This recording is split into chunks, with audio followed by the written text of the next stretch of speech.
जोहार।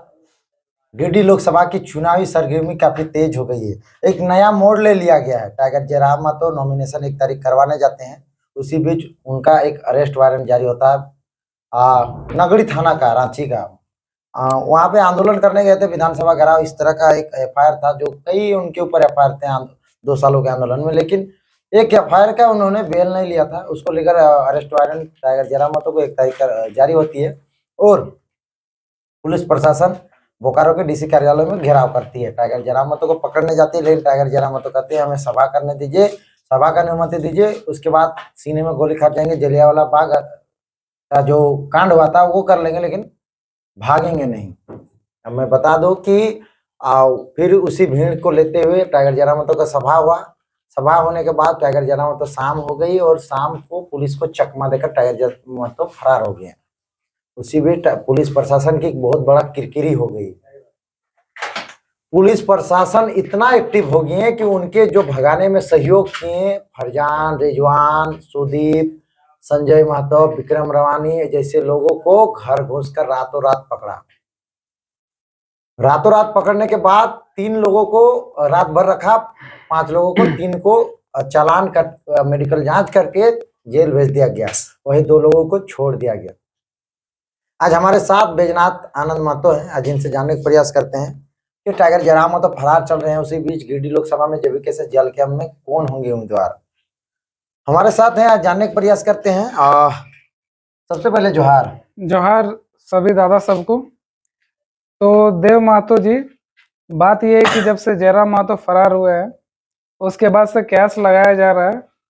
जैसा कि अभी आईपीआरडी बोकारो का डेटा के अनुसार निकल के आया है कि 2 निर्दलीय प्रत्याशी यहाँ पे, एक का नाम है पूजा महतो जिन्हें आप जानते होंगे, और दूसरे हैं उषा महतो जो कि जिला परिषद है धनबाद से, बलियापुर क्षेत्र से। यानी कि ये दोनों जेबी केसेस जो अभी जेल के में बना है इसके सक्रिय सदस्य हैं।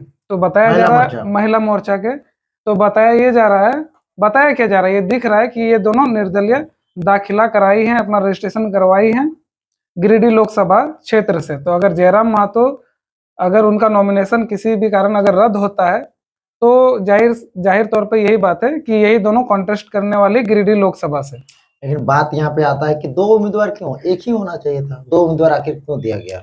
इसका रीजन कहीं ना कहीं ये हो सकता है कि या तो इनके अंदर के जयराम महतो के बाद इनके पार्टी की ओर से फैसला नहीं लिया गया कि अगर जयराम महतो नहीं आएंगे तो उनका जगह इन्हें हम उतार सकते हैं। यहाँ पे एक राजनीतिक महत्वाकांक्षा होती है, दोनों ने सोचा मौका अच्छा है, हम लोग अपना अपना इंडिविजुअली नाम को आगे बढ़ाते हैं।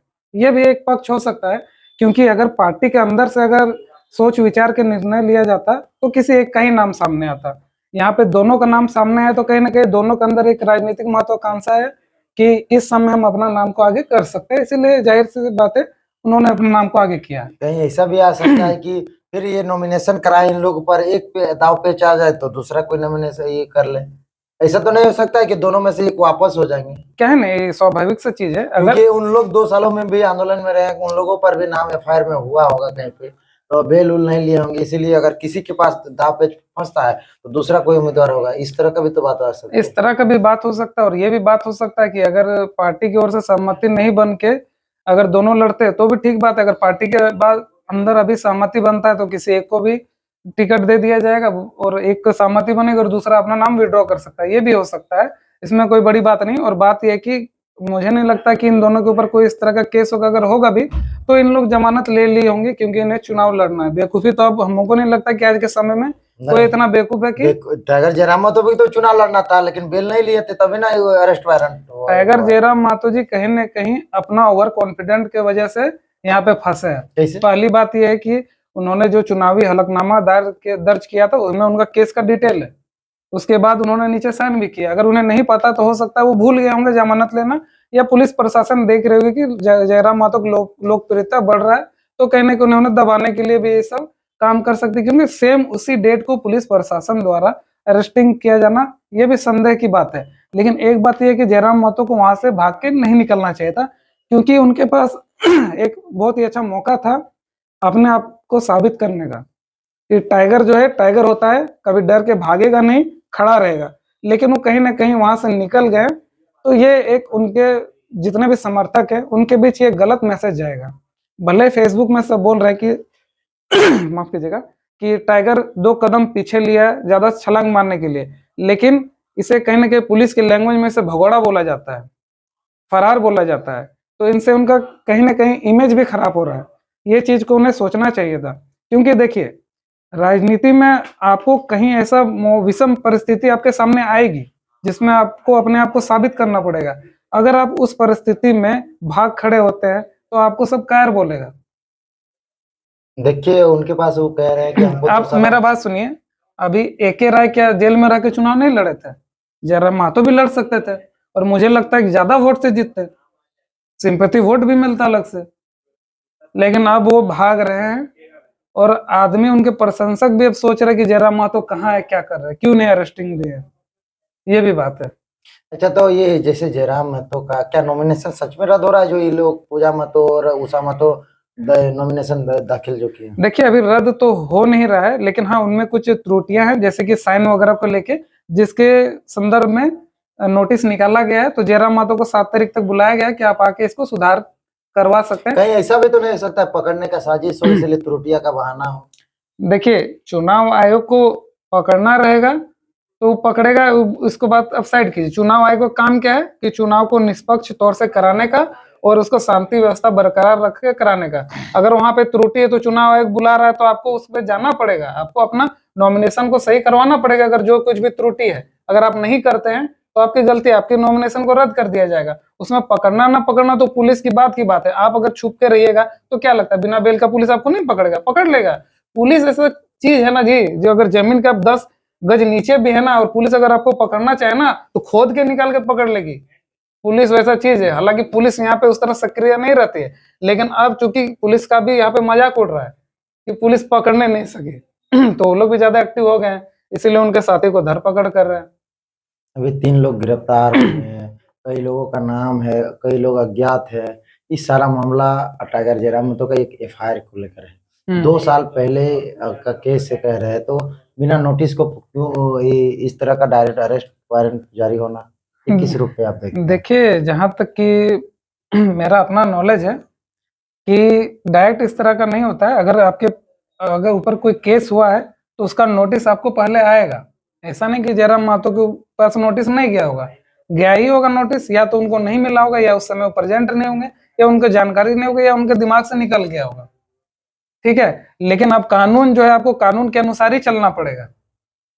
ऐसा नहीं कि पुलिस प्रशासन गैर कानूनी तौर से आपको पकड़ने के लिए आ गया। वो लोग कानून के तहत ही आपको वारंट लेके बाकायदा आया है, कानूनी प्रक्रिया के तहत आपको अरेस्ट करने आया है। तो आपको उसी कानूनी प्रक्रिया के तहत आपको निकलना पड़ेगा। भागना कोई चीज का समाधान नहीं है। या तो आपको बेल लेना पड़ेगा, नहीं तो वो पकड़ेगा पुलिस। आप इसे भाग नहीं सकते। आप लिस्ट थोड़ा दिखाएं जो उषा महतो और ये पूजा महतो जो नॉमिनेशन दायर किए हैं, वो वाला थोड़ा हम देखना चाहते हैं। आप देख सकते हैं IPRD बोकारो का आज का दिन का है।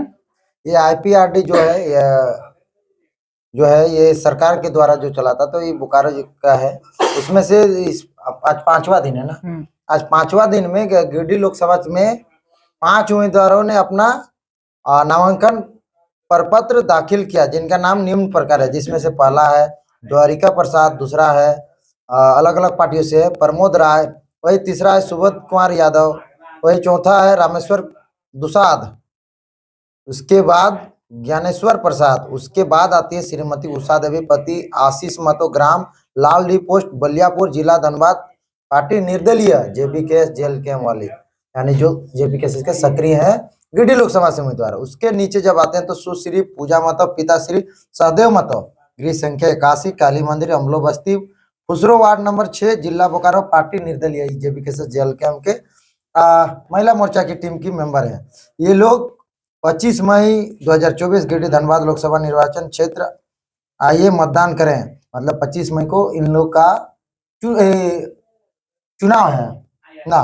25 तारीख को धनबाद गिरिडीह लोकसभा हजारीबाग इसम क्षेत्रों में चुनाव है। उस दिन का है कि आप देख रहे हैं कैमरा के अनुसार मैं दिखाना चाहूंगा। ये IPRD बोकारो, ये जो देख रहे हैं आप, और ये हमारी नहीं है, ये देख सकते हैं वहां पर जो दिया गया है। आप देख सकते हैं पूजा महतो और उषा महतो का भी नाम है। तो कहीं ना कहीं पूजा महतो और उषा महतो का निर्णय बना है कि अगर टाइगर जयराम महतो को क्या बोलते हैं नॉमिनेशन रद्द हो जाता है तो उषा महतो या फिर पूजा महतो चुनाव लड़ सकती हैं। तो क्या लगता है अगर उषा महतो और पूजा महतो में कौन अच्छा प्रबल दावेदार है आपके अनुसार? देखिए, जहां तक कि मैं मानता हूं, पूजा महतो अभी हाल ही कुछ ही सालों से आंदोलन में सक्रिय होकर राजनीति में आई है, लेकिन उषा देवी बहुत पहले से राजनीति में, यहाँ तक कि वो जिला परिषद भी है। तो अगर दावेदारी को अब देखा जाए तो उषा महतो की दावेदारी अच्छी बनती है, लेकिन पूजा महतो के पास एक बेनिफिट ये है कि वो गिरिडीह संसदीय क्षेत्र से आती है, तो उनका कुछ ना कुछ जमीन में अपने तरफ का वो वोट ला सकती है, जबकि उषा महतो धनबाद लोकसभा क्षेत्र में उनका पड़ता है एरिया, तो उनके लिए थोड़ा सा ये डिसएडवांटेज है। हालांकि जेएलकेएम में कोई भी खड़ा हो जाए, इन दोनों का फेस वैल्यू ऐसा नहीं है। आदमी अगर वोट मारेगा तो जयराम महतो को ही देख के वोट मारने वाला है। तो ये हमारे साथ थे बैजनाथ आनंद महतो, और ये आंदोलन के करीब में रहे, यूट्यूबर हैं पैसे से और अपना निजी काम भी करते हैं, इसलिए यूट्यूब थोड़ा कम है। बाकी इनका विचार कैसा लगा जेबीकेएस जेएलकेएम को लेकर अपना विचार कमेंट बॉक्स में जरूर बताएं। समय देने के लिए आपको बहुत बहुत धन्यवाद। धन्यवाद देव जी, आपने मुझे अपने चैनल पे लिया उसके लिए। और इलेक्शन आने वाला दोस्तों, मैं एक ही संदेश देना चाहूंगा, जिस भी प्रत्याशी को आप चुने, अच्छा प्रत्याशी देख के चुने। किसी का नाम पे, किसी का चेहरा पे आप दूसरे किसी को वोट ना दें। आपको जो प्रत्याशी लगे आपका एरिया में काम कर सकता है या काम करेगा, उसे ही वोट दें। पार्टी चिन्ह से हट के सोचे, तभी झारखंड का भला होने वाला है। जय हिंद, जोहार।